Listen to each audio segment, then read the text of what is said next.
हिमालय की ऊंची और शांत चोटियों के बीच स्थित बद्रीनाथ मंदिर केवल एक मंदिर नहीं है, बल्कि एक ऐसी दिव्य कथा का प्रमाण है जिसकी शुरुआत स्वयं भगवान विष्णु की तपस्या से होती है। पुराणों के अनुसार बहुत प्राचीन समय में भगवान विष्णु सृष्टि के संतुलन और कल्याण के लिए हिमालय के इस पवित्र क्षेत्र में ध्यान और तपस्या करने आए।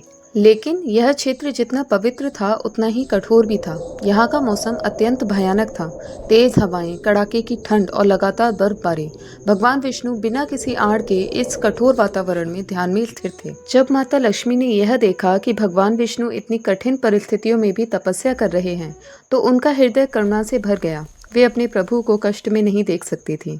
तब उन्होंने एक अद्भुत निर्णय लिया।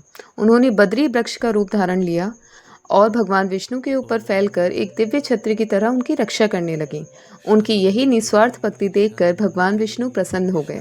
जब भगवान विष्णु ने अपना ध्यान समाप्त किया तो उन्होंने माता लक्ष्मी के इस त्याग और प्रेम को देखा।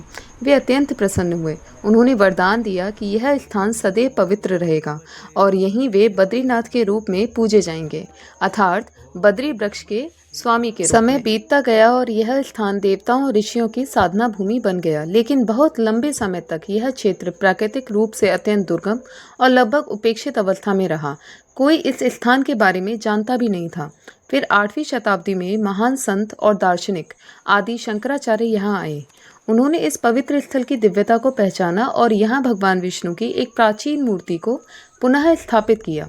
माना जाता है कि यही मूर्ति आज भी बद्रीनाथ मंदिर में विराजमान है। आदि शंकराचार्य ने यहाँ एक संगठित मंदिर की स्थापना की और इस स्थान को व्यवस्थित रूप से पूजा अर्चना के केंद्र के रूप में स्थापित किया। तभी से यह स्थान एक प्रमुख तीर्थ बन गया और चारधाम यात्रा का महत्वपूर्ण हिस्सा बन गया। कहा जाता है यहाँ आने वाला हर भक्त अपने पापों से मुक्ति पाता है और आध्यात्मिक शांति एवं मोक्ष की ओर अग्रसर होता है। आज भी बद्रीनाथ धाम हिमालय की गोद में खड़ा एक दिव्य प्रतीक है, जहाँ भगवान विष्णु की तपस्या, माता लक्ष्मी का त्याग और आदि शंकराचार्य की स्थापना एक साथ मिलकर इस स्थान को अमर बना देते हैं। यह कथा हमें सिखाती है कि जहाँ तपस्या, प्रेम और श्रद्धा एक साथ मिलते हैं, वहाँ स्वयं भगवान का वास होता है।